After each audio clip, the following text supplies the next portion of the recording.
My name is Michelle Walker-Wade, graduate student in the Master's of Organizational Leadership at Trevecca Nazarene University. The title of this presentation is Effectively Using Technology-Based Tools for Communication and Collaboration in a Multi-Generational Workplace. This study is based on the book Sticking Points by Hayden Shaw. As we go through this presentation, we will cover an introduction of the research study, the background and significance of the study. I'll share with you an overview of my literature review. Then I'll share some preliminary findings from interviews, my 5-point action plan, a proposed further research and design method, and finally, my preliminary suppositions and implications.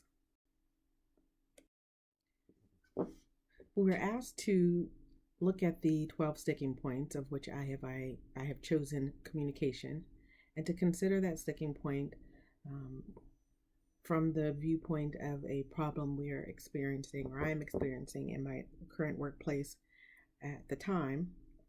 And so I identified a problem, I identified a theory, and then I identified goals of the study. The problem I identified is that several of the instructors in my organization, all who are baby boomers, are very slow to respond to email and struggle at adapting to online collaboration tools such as Google Docs and Google Drive. They also seem not to understand email etiquette when it is being used in the context of a team conversation. And these tools are vital to our business, to our school district, as well as our school site.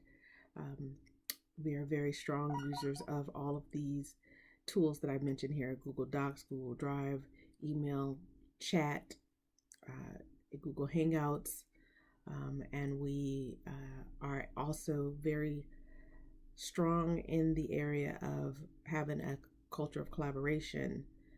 So most decisions, almost all decisions many decisions need to be made in the context of a team or collaborative environment.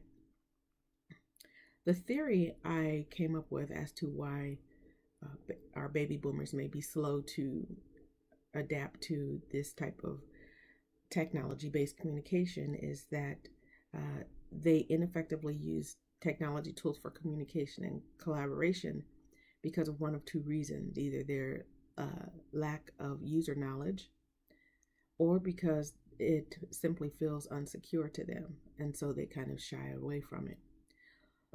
Those were my theories at the beginning.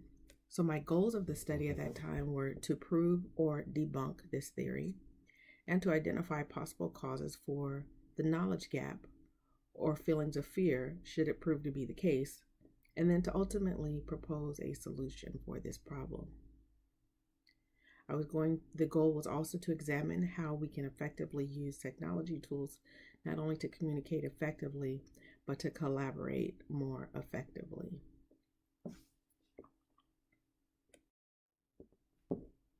Just to share a little bit more about the organization, the name of the school is New Haven Adult School.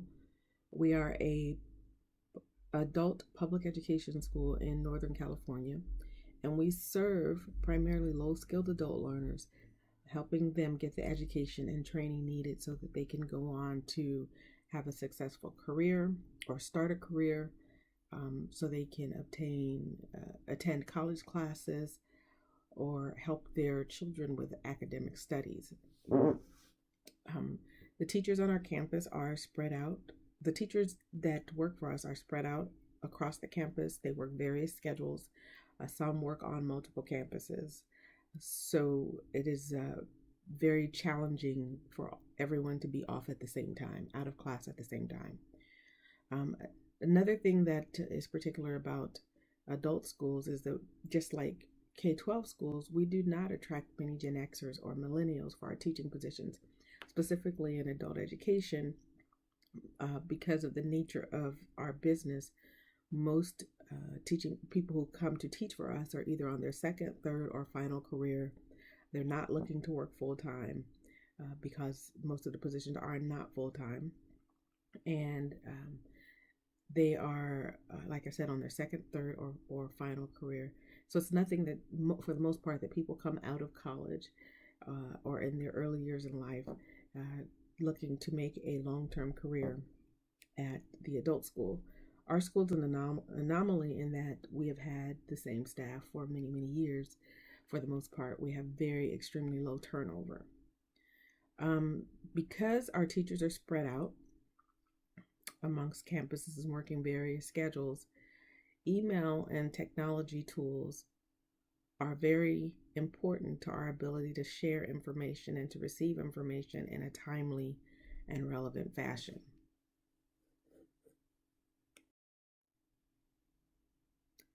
When I set out to research this topic to determine or to find out why possibly our baby boomer instructors are challenged with responding readily to email, using technology tools, and having a certain amount of email etiquette when it comes to team conversations on email, I conducted a literature review. In this literature review, I examined over 30 articles. I watched several lectures on lynda.com, listened to a few podcasts, and I also read some articles on some consumer websites.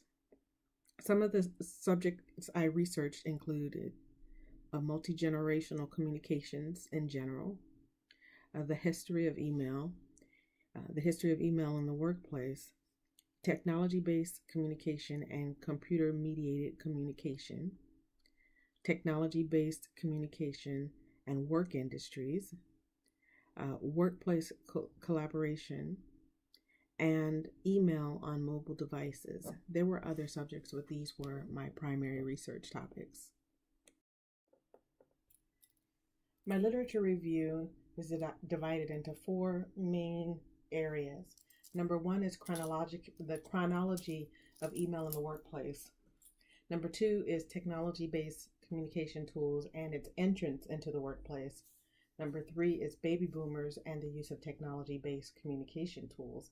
And the 4th area is baby boomers' early work history and its current impact on their use of technology-based communication tools. So we answered 2 questions. Number 1, when did email begin? And number 2, how did email grow? So if we look at back in history, it's said that as far back as the 1800s, military forces were using things like telegraphs, which means that email of sorts was not a phenomenon of the internet. But it wasn't until around 1971 when engineer Ray Tomlinson wrote a small bit of code that used the @ symbol, the ampersand symbol, and that is when email as we know it, or email addresses as we know it, began in 1971. It has grown very much over time. If we kind of fast forward to the dates I've quoted here, 2018, it was estimated that 183 billion emails are sent globally each day. And then in 2012, business email users worldwide would say they sent 34 messages a day and received 78 messages a day. So in 2012, it's estimated that there was 294 billion messages sent globally every day. One researcher says that with so many emails being sent, email is so easy, but email suffers from a serious image problem because we can easily skim them and discard them without really giving that information a second chance. And so she says email has become the bane of some people's professional lives. So when did email become common in the workplace? It was in the late 1980s when email became common in the workplace. At that time, traditionalists and baby boomers had worked nearly their first 20 to 40 years in the workforce without having a computer. So that's 20 to 40 years they were actually working. If you're a traditionalist, of course, closer to the 40 years. Baby boomers were more to the 20 or 30 years in the workforce without a computer. When the computer entered the workplace and email became common. Compare that to Gen Xers who began entering the workplace around 1983 when email was already in the workplace, and then millennials who began entering the workplace in 1999. Both Gen Xers and millennials had many years of schooling that included use of computer and email and various other technology tools. So these type of behaviors and use of these type of technology tools were already ingrained in our everyday activities. And if you see the computer on the screen, I actually remember that computer. I used that computer, and I've even used one older than that. I think I used this one when I was in middle school. When we look at baby boomers and the use of technology-based communications tools, which was the third component of my literature review, we see that a survey was conducted around 2006 or in 2006. And in the survey, baby boomers were asked to rate their own feelings about their computer skills. They were given 20 defined tasks and an overview, as you see on the screen, an overview of how they responded to those 20 questions about those 20 tasks showed that nearly 24 to 42% of baby boomers would say they had some degree of computer anxiety in the year 2006. And we have to consider that it was in the 1980s when baby boomers would have when it was in 1980s when the computer was introduced to the workplace. When baby boomers would have began using the computer is when the computer was actually the most difficult to operate. And so we can kind of understand why they experienced 24 to 42% of them experienced some degree of computer anxiety. This same 2006 research study showed an examination of baby boomers, showing an examination of baby boomers' technology skills, found that their knowledge actually ranged from none at all in terms of computer skills. Some had no skills at all, and some had very extensive knowledge. So it was a wide range of results. We find that some traditionalists and baby boomers had not been exposed to information technology earlier in life. And so having not been exposed to it, or having been exposed to it when it was very complicated, could now affect their comfort level when using the tools that we'd like for them to use today. I actually asked one of my colleagues who is a baby boomer if she recalls her first experience with computers, and we kind of talked about a computer system called the Wang, and I've seen the Wang at the Computer Museum. As it turns out, baby boomers, who by nature are very results driven, as they came to realize that they could not achieve their desired results while fearing or trying to stay away or avoiding using the computer, they became more open to accept it after they realized there are certain things that I'd like to do that I cannot do if I continue to shun computer use. I talked to one person who talked about in her early years when computers were introduced to her workplace, that she would take people to lunch so that she could get them to do whatever typing or letters or whatever needed to happen on the computer. She would take them to lunch so that they would then do some work for her in exchange for lunch. So what is it that caused traditionalists, or some traditionalists and baby boomers, to start using the computer more readily? In my literature review, I have a quote from a man named Frank, where he said, "From 1995 to 1999, I used the computer for email and word processing only. My secretary would handle most other tasks. It wasn't until 2004, when I returned to college as an adult, that I began using the computer again." And so you notice that gap in time between 1999 and 2004. During that time, he actually was no longer employed at the organization where he had the secretary. He had been laid off. And so he opened a landscaping business. And while he was doing landscaping, he thought to himself that there was no need for the computer in landscaping. But when he returned to school in 2004, only to learn that most of his assignments and most of the work he needed to do for his classes in order to obtain his degree required him to use the computer, that is when he began using the computer again.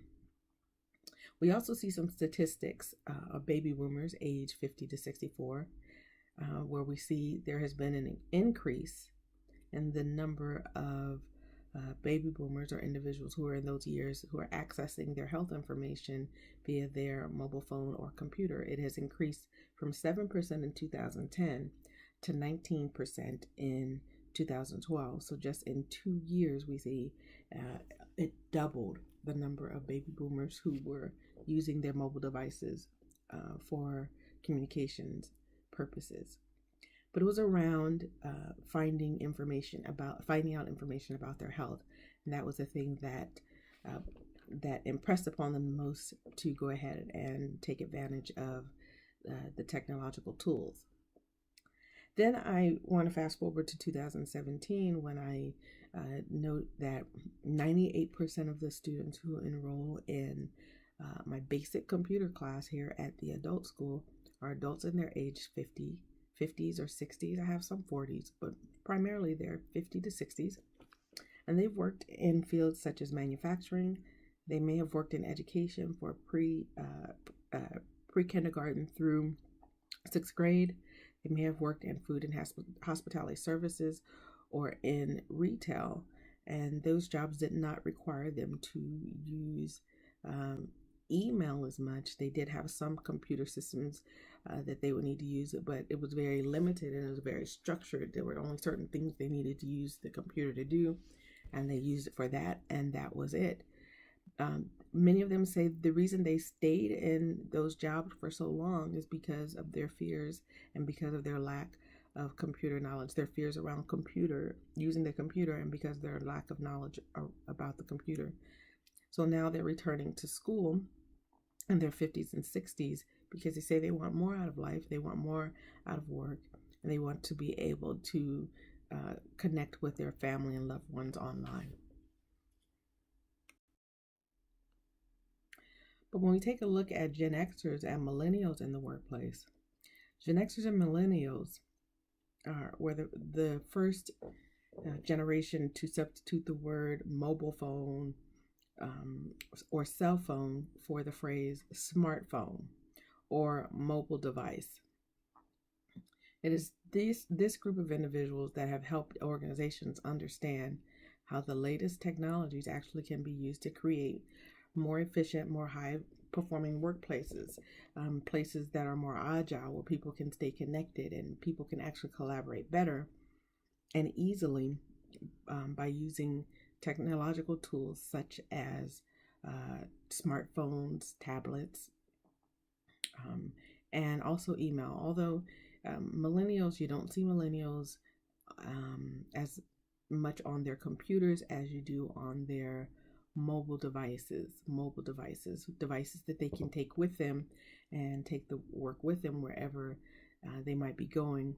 They can still stay connected, still keep working, still keep being productive as they are moving about with the other things they have to do or would like to do.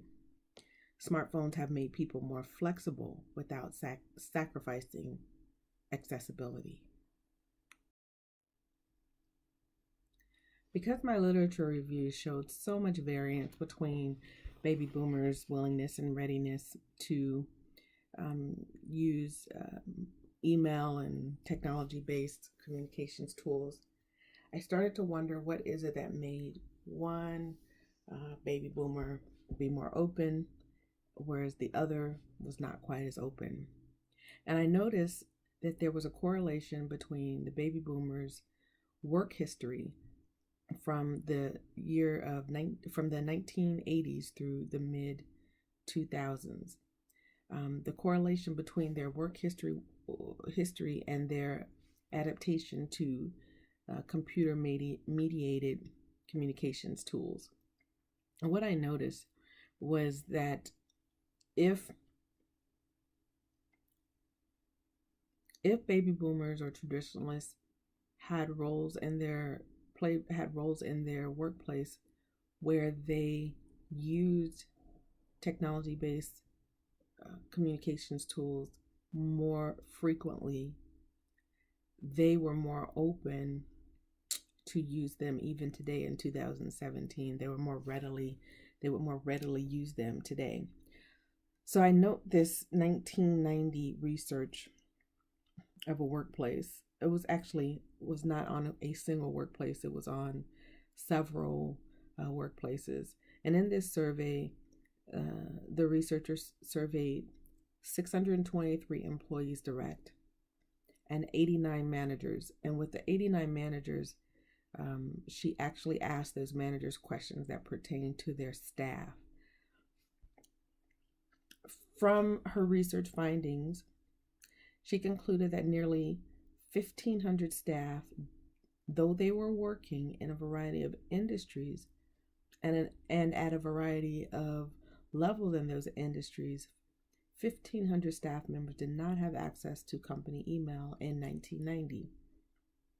She estimates that 80% were managers, 5% were executives, and the remaining 15% were comprised of clerical, technical, professional white-collar groups working in government, law enforcement, healthcare, childcare, accounting, and even retail sales. So you see there's a very wide variety of organizational roles that people were playing and a variety of levels back in the 1990s that did not have access to email. And this is across multiple industries.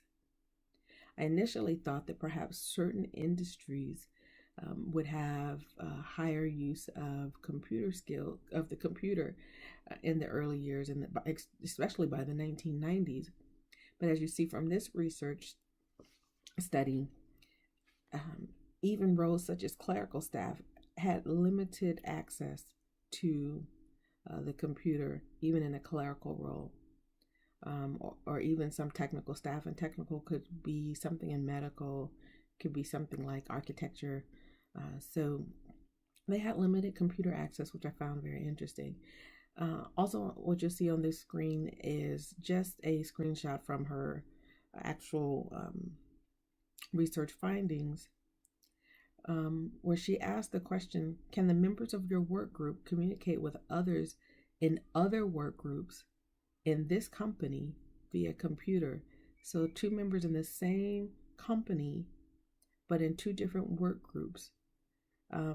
For the most part, you see 38 in the first one, meaning they did not, in 1990, they did not communicate even with someone within their own company using the computer. And you can see the rest of the stats there on the page. That she asked that same question about what she called extra company communication. So can members of your work group communicate with workers in other companies? It was said that only if there 16 was for people that yes, they can within the same industry. 5 said they could in other industries, but the bulk of them, 61, said there was no communication using computer mediated communication tools outside of the company in 1990. So just as I determined that the work industry that a baby boomer worked in at the time, in the 1990s, when email was making its way, it was very on the scene in the workplace, that industries didn't have as much of an effect on computer use as I thought. I found this one anomaly, and that is with college faculty members. So in a 1998 study in which 500 college university faculty were randomly selected across 50 universities and were sent a computer mediated communication, so an email basically, they received a survey via email. And the survey was to examine computer-mediated communication and collegial behavior. So the survey was emailed randomly to 500 faculty. 30 of those emails bounced back, so only 470 were delivered. Of the 470 delivered emails, 63.6 actually responded to the request. And of the 470, only 32.1 actually completed the survey. So 63.6 responded, and 32.1 completed the survey. Of the 32.1 who completed the survey, 72.8% of them believed that computer-mediated communication had a positive impact on their career and their workplace. And what this indicated to me is that we have baby boomer employees who were extremely comfortable with technology-based communication tools and were highly likely, 63.6%, to respond to an email that came to them randomly, okay, from someone who they did not know. 63.6% responded and 32.1% participated. What this said to me was that there is something different about university faculty and their openness and their readiness to use computer-based technology tools. So having completed my literature review and learned some of the information I learned while doing the review, I concluded that the use of email in the workplace and in as a multi-generational communications tool is a topic that has already been well researched. It is clear that baby boomers are not uninterested in computer-mediated communications, but perhaps in certain instances they had not been fairly included in accessibility to it in a way that was meaningful and relevant to them during those primary work years of their life. And those primary work years, I would say, are the years when people usually take on leadership roles in their organization. Those years that the 1980s to the 1999s, a baby boomer would have been at the point in their career when they would have been taking on a leadership role in an organization. And at that time in their career, many of them were not given access to computers and email, but some were. I would say further study would have to be conducted to find out why were some given and others weren't.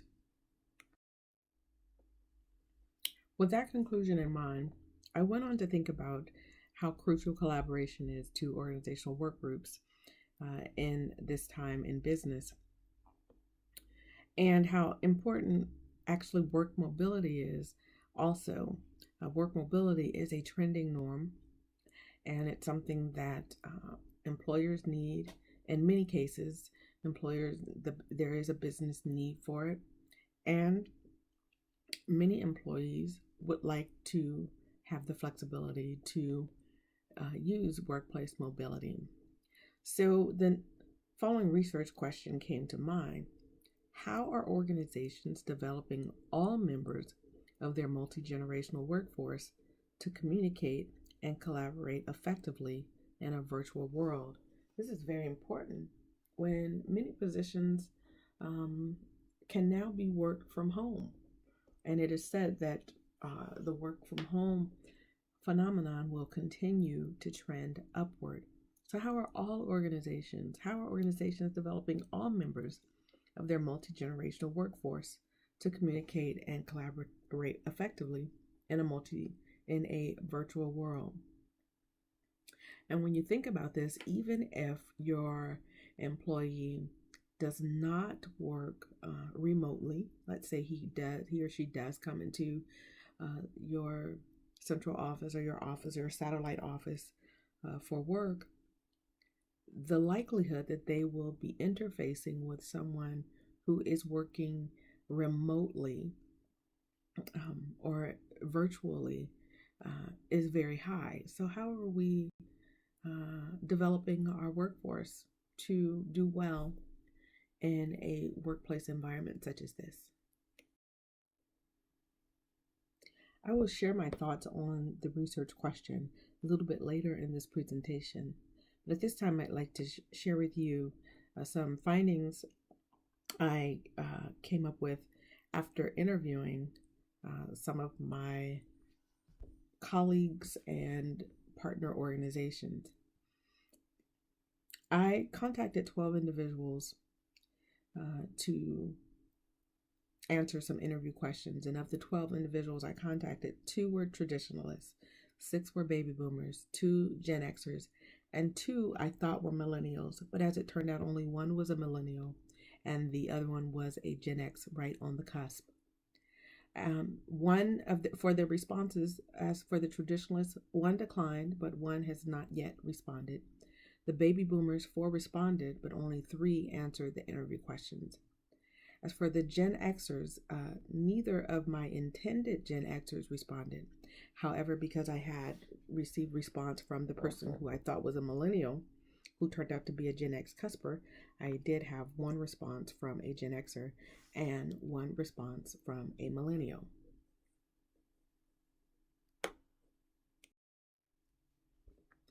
I asked a question about communication in general, since communication was the sticking point that I'm studying.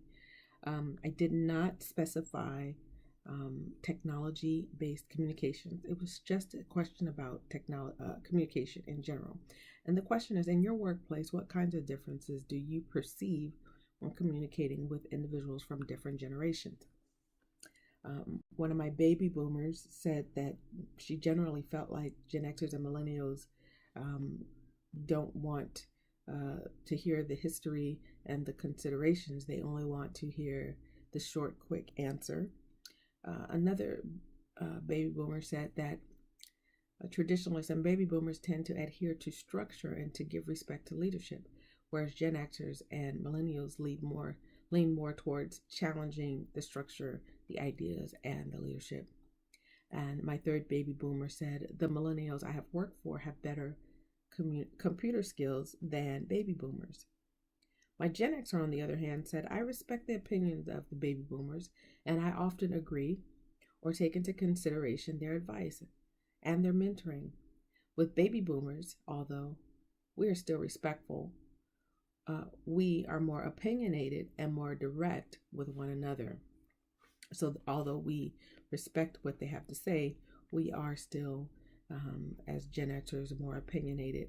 And when talking from Gen Xer to Gen Xer, we are more opinionated, even more opinionated and more direct.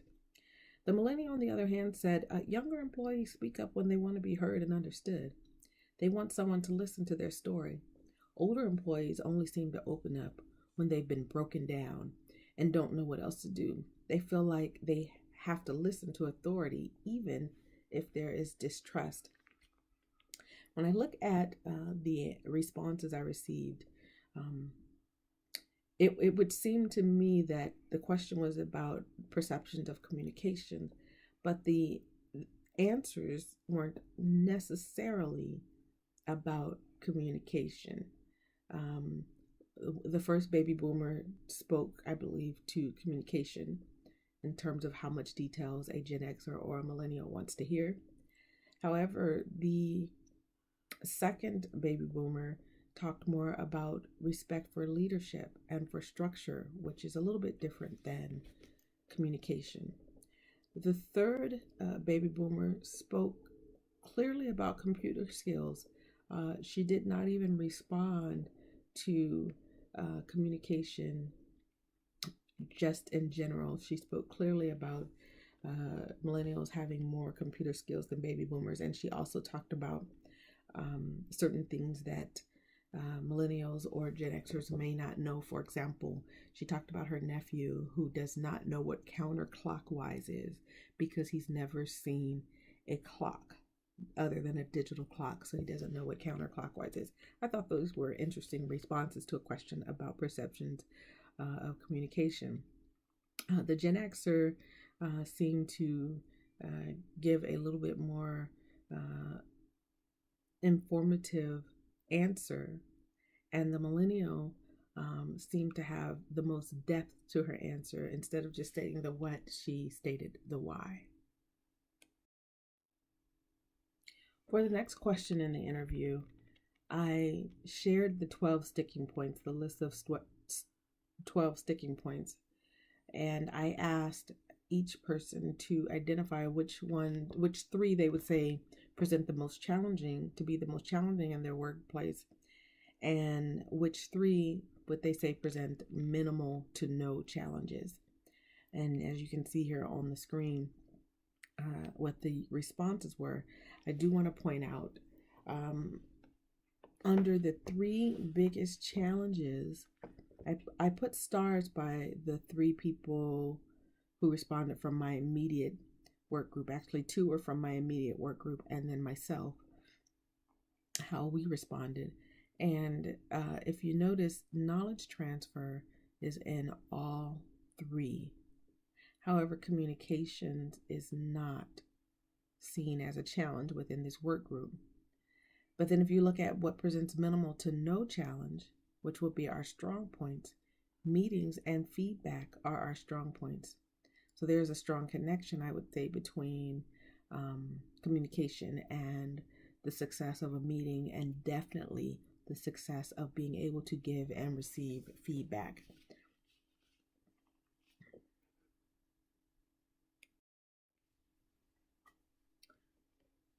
My 5-point action plan.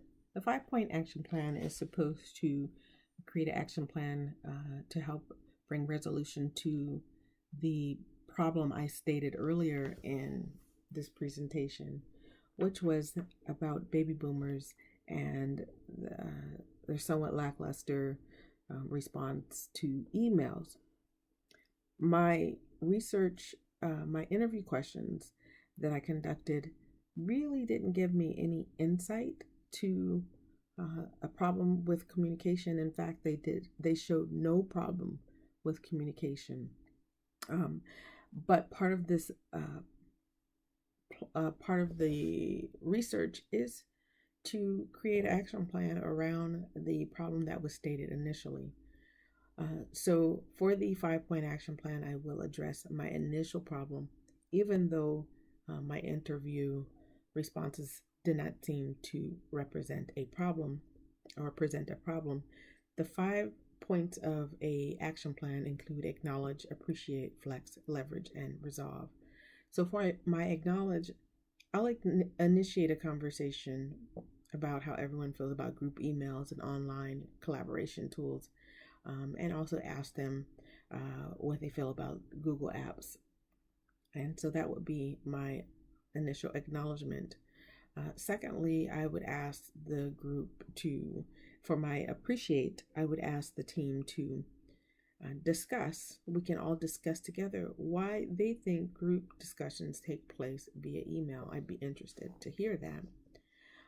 I will also ask them if they can think of other ways, other alternative ways that we can communicate given our inability to have frequent face-to-face conversations because of our schedules and proximity.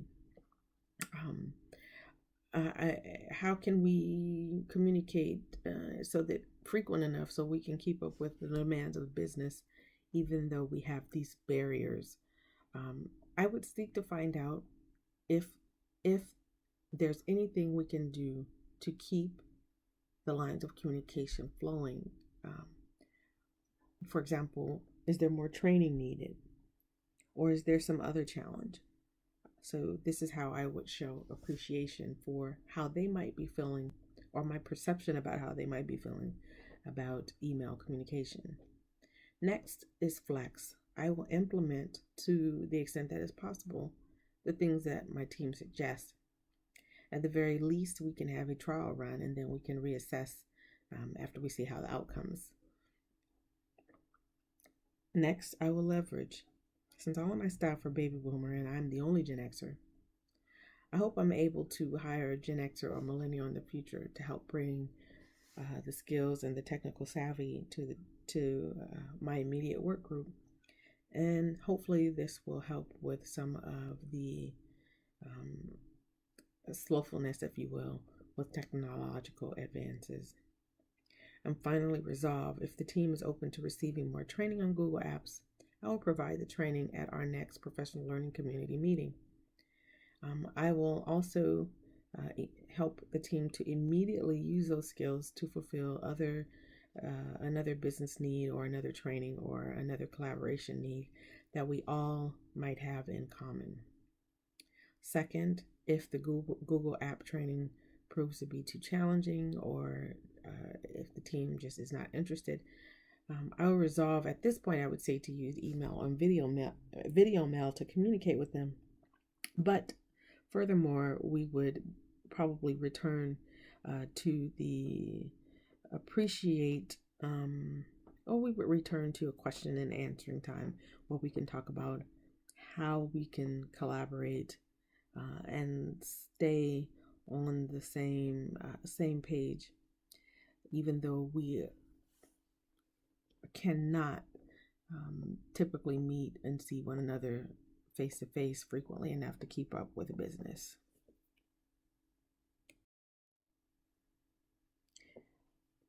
My proposed question, which I stated earlier, is how are organizations developing all members of their multi-generational workforce to communicate and collaborate effectively in a virtual world?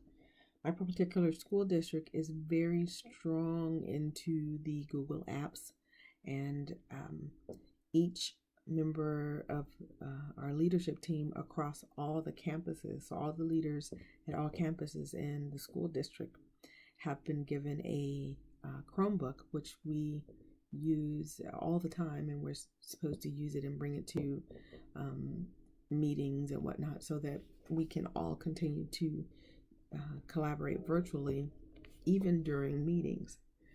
So when I consider my own work group that seems to be having challenges with online communications and collaboration tools, I wonder how organizations are developing all members of their multi-generational workforce to communicate and collaborate effectively in a virtual world. Did I perhaps assume that my work group would have the same readiness to communicate and collaborate electronically as the school leadership teams have? So my method for researching this particular topic on a more broad level would be to start to see how our organization has used technology tools to collaborate with various levels of staff. So perhaps there are some differences in how we're using technology to communicate. I would also survey our staff about the various aspects of virtual collaboration, including how they have used it, how they feel about it, and how well they believe our organizational leaders have provided them with the necessary training for them to use the tools effectively. Since the organizational leaders are using these tools, have we taken the time to train our staff as well to readily use them in the same manner? I would also research to see, to whatever extent possible, for particularly for our baby boomers, perhaps what was their work and educational experience during the years in life when they would have had their initial exposure to the computer and computer-mediated communication, when they were at the prime years in their work history, when they were between the ages of 40 and 55. And lastly, I would examine other organizations who are successfully using technology tools to collaborate across their organization to determine what strategies they've employed to develop a technologically savvy work group. I could then use those findings to adapt. I could then adapt those findings and perhaps use them with my own work group to build those skills and abilities within my team.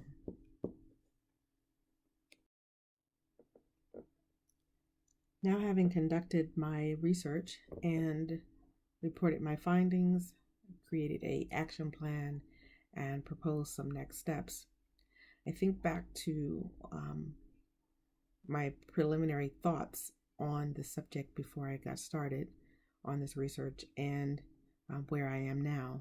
So this social science study set out to determine whether or not most baby boomers struggle to effectively use email in a work group environment either because of their lack of user knowledge or because email felt unsecure to them.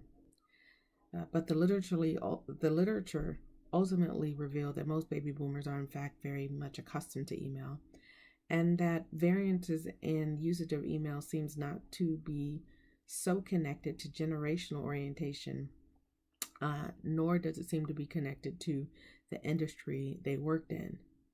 So what are the variances connected to? It seems that the variances are connected to a work-based access during prime years of employment. Was access expected or was it provided? It also seemed to be connected to the baby boomers' educational activities in their middle years of life. Did that individual return to college in his or her 40s and 50s? It also seems to be connected to personal satisfaction.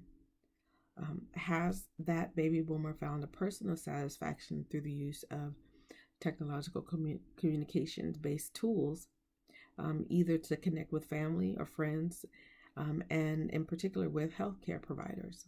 And so that's what the variances seem to be connected to. When I look at my organization and I look at how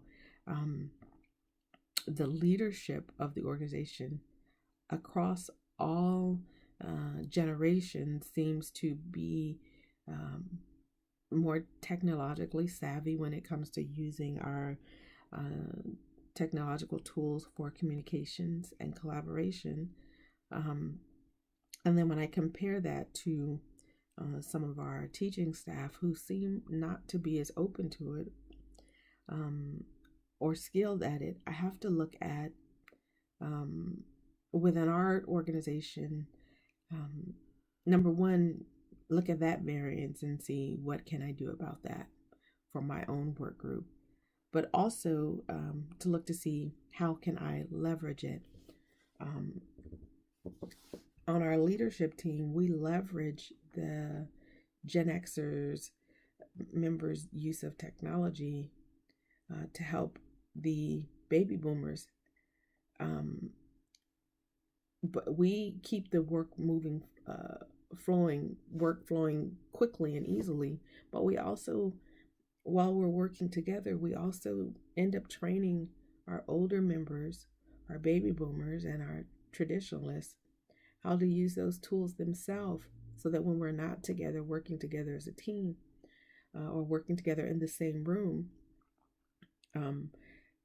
everyone is still able to effectively keep working and keep using the tools that have been provided for all leaders across our organization. On our leadership team, like I said, everyone uses the Google apps. Everyone readily uses email. There is a definite indication that the Gen Xers on the team use them much more quickly. So when we're all together, Gen Xers tend to do most of that type of work.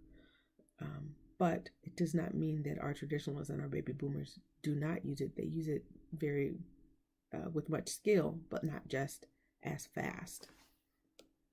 So in our team, we leverage that. And how can I use that same concept that we use in our leadership team on my immediate work group to try and leverage the use of the more technologically savvy members of the team, or even those baby boomers who are more open to receiving more training, so that our team can kind of ebb and flow in the same way that the leadership team does. So as I look to implement the action plan and to even do further research on my research question, and to assist my immediate work group and working through resolution for the challenge that I presented in this research study, I have a final thought. In the state of California, the adult schools are required to participate in a statewide technology survey. And each year that we receive funding from the state to provide educational services, we must also participate in the technology survey. The idea behind the technology survey is that the use of technology will increase each year. And so I was able to obtain 3 copies of the surveys from the last 3 years, and just isolating the questions regarding email and the questions regarding collaboration. All 3 years of the surveys I examined, 90% of instructors say they use email on a daily basis. However, the number who state that they use technology as a collaboration tool is far from 97%. It's low, and each year it's only increasing very incrementally. In the 2014-15 year, it was 30%. In 2015-16, it was 33%. And in 16-17, it is 36% of instructors say they use technological collaboration tools. That's a far number from 97% who say they use email every day. And so my first wondering was, is this simply a phenomenon of teachers being lone rangers? Because teachers tend to go to their classroom and do everything on their own. As you see depicted on the picture, everyone's working, but they're working by themselves. So is this a phenomenon of teachers being lone rangers? So they're not collaborating? They wouldn't have collaborated in real life, so why would they collaborate online? Or is this a challenge with technology? So this would be a study that I would recommend be conducted to find out about teachers in general, their openness to collaboration, and also their openness to using technology-based collaboration tools. And that's where I would point this particular study as we move forward to research what is the challenge and how can we help in a multi-generational workforce. How can we help collaboration and specifically technology-based collaboration to improve?